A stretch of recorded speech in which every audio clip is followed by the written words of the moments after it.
ನಿಮ್ಮ ಉದಯ ಟಿವಿಯಲ್ಲಿ ರಾಜ್ಯೋತ್ಸವ ಋತುವಿನ ಸಂಭ್ರಮ. ಕನ್ನಡದ ಬಗ್ಗೆ, ಕನ್ನಡದ ಭಾಷೆ, ಕನ್ನಡದ ಹಿರಿಮೆ, ಅದರ ಬಗ್ಗೆ ಅಭಿಮಾನ ಜಾಸ್ತಿ ಇರಲೇಬೇಕು.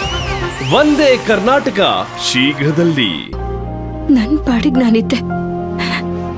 ಯಜಮಾನ್ರು ಮಗನ್ ಮದ್ವೆ ನೋಡ್ಬೇಕು ಅನ್ನೋ ಆಸೆಗೆ ಇಲ್ಲಿಗೆ ಬಂದೆ. ಆದ್ರೆ ನೀವು ನನ್ ಕರುಳಿಗೆ ಈ ಮಾಂಗಲ್ಯನ ಕಟ್ಟಿ ನನ್ನನ್ನ ಕಟ್ಟ ಹಾಕ್ಬಿಟ್ರಿ. ಅದೆಲ್ಲಾನು ಮರೆತು ನಾನು ನಿಮ್ ಜೊತೆ ಬಾಳ್ಬೇಕಾ?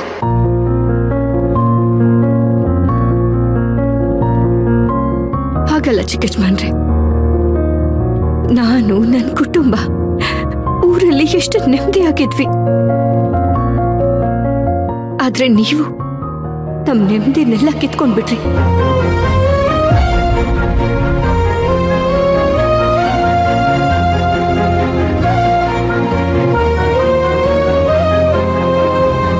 ಸಿಂಗಾರಿ, ನಾನು ತಪ್ಪು ಮಾಡಿದ್ದೀನಿ ನಿಜ.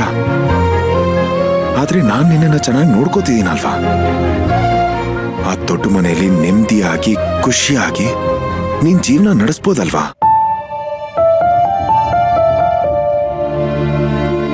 ದೊಡ್ಡ ಮನೆ?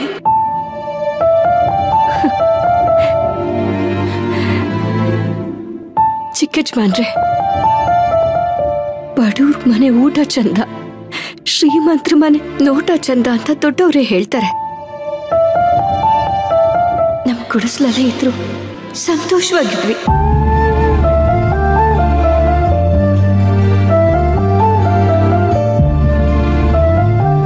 ಅಲ್ಲಿ ನಮ್ಗೆ ವಸ್ತುಗಳ ಕೊರತೆ ಇದ್ದೇ ಹೊರತು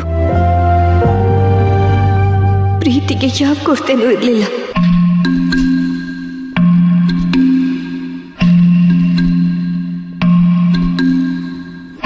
ಆದ್ರೆ ಇಲ್ಲಿ ದೊಡ್ಡ ಮನೆ, ದೊಡ್ಡ ಜನ,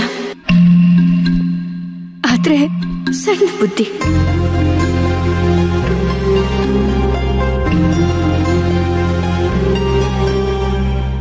ಮನುಷ್ಯನ ಪ್ರಾಣಿಗಳ ತರ ನಡೆಸ್ಕೊಳ್ಳೋರ್ ಗುಣ ಇರೋರ್ ಜೊತೆ ಹೇಗ್ ಬದುಕ್ಬೇಕು? ನಮ್ ಪಾಡಿಗೆ ನಾವ್ ಸುಮ್ನೆ ಇದ್ರು ಕೆತ್ಕಿ ಅವಮಾನ ಮಾಡ್ತಾರಲ್ಲ, ಇದು ದೊಡ್ಡ ಮನುಷ್ಯರ ಲಕ್ಷಣ.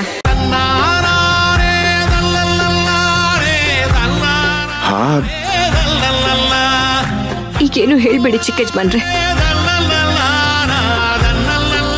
ಈಗ ಆಗಿದ್ದಾಗೋಯ್ತು. ಅವ್ರೂರಿಗೆ ಹೋಗಿದ್ದು ಆಯ್ತು.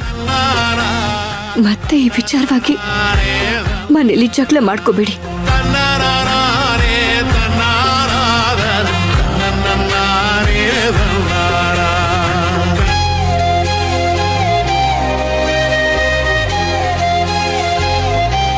ಅಳದನಾದ್ರೂ ನಿಲ್ಸು.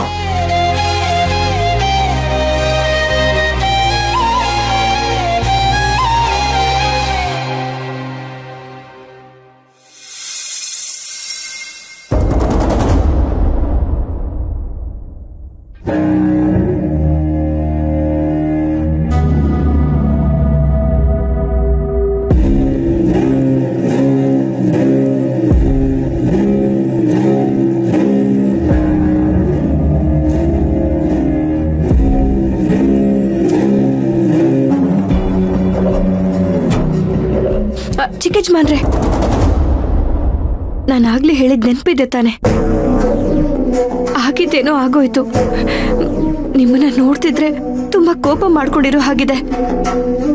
ಈ ವಿಚಾರವಾಗಿ ನೀವು ನಿಮ್ ತಾಯಿಗೆ ಅವಮಾನ ಮಾಡೋದು ನನಗಿಷ್ಟ ಇಲ್ಲ. ನಿನಗಿಷ್ಟ ಇಲ್ಲ ಅಂತ ನಾನು ಏನ್ ಮಾಡ್ಬೇಕೋ ಅದನ್ನ ಮಾಡದೆ ಹೋದ್ರೆ ಸರಿ ಹೋಗಲ್ಲ ಸಿಂಗಾರಿ. ಇಲ್ಲ ಅಂದ್ರೆ ಅವ್ರ ಜೀವನ ಪೂರ್ತಿ ಬದಲಾಗಲ್ಲ. ಚಿಕ್ಕಜ್ಮಾನ್ರೆ, ಮಾವಿನ ಮರದಲ್ಲಿ ಹಲಸಿನ ಹಣ್ಣನ್ನ ಬೆಳೆಸೋದಿಕ್ಕಾಗತ್ತಾ? ಹಾಗೆ ಅವ್ರು ಬೆಳೆದ್ ಬಂದಿರೋ ರೀತಿನೇ ಹಾಗೆ, ಅದನ್ನ ನೀವು ಬದಲಾಯಿಸಕ್ಕಾಗಲ್ಲ. ಸಿಂಗಾರಿ, ಬದಲಾಗದೆ ಹೋದ್ರೆ ಬದಲಾಯಿಸೋದಕ್ಕೆ ಈ ತಾರಕಕ್ಕೆ ಚೆನ್ನಾಗ್ ಬರುತ್ತೆ. ಇಷ್ಟೆಲ್ಲ ಮಾತಾಡೋರು ನೀವ್ ಯಾಕೆ ನನ್ನನ್ ಮದ್ವೆ ಆದ್ರಿ?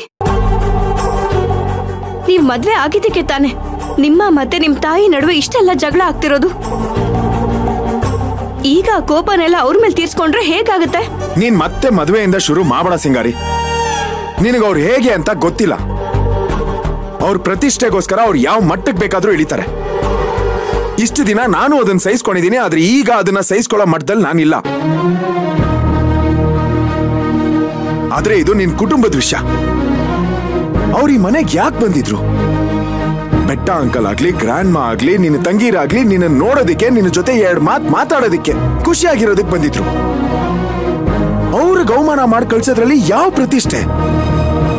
ತಿಂತಾರೋ ಊಟನ ಕಿತ್ಕೊಂಡು ಕಳ್ಸೋದ್ರಲ್ಲಿ ಯಾವ ಗೌರವ?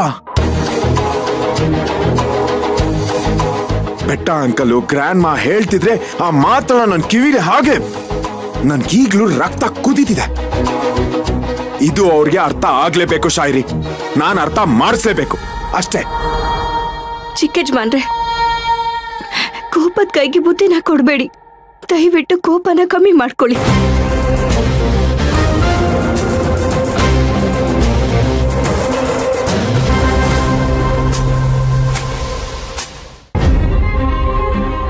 ನನ್ಗೆ ಅವಮಾನ ಮಾಡ್ಬೇಕಂತಾನೆ ಅವನು ಹೀಗೆಲ್ಲ ಮಾಡ್ತಾ ಇದ್ದಾನೆ.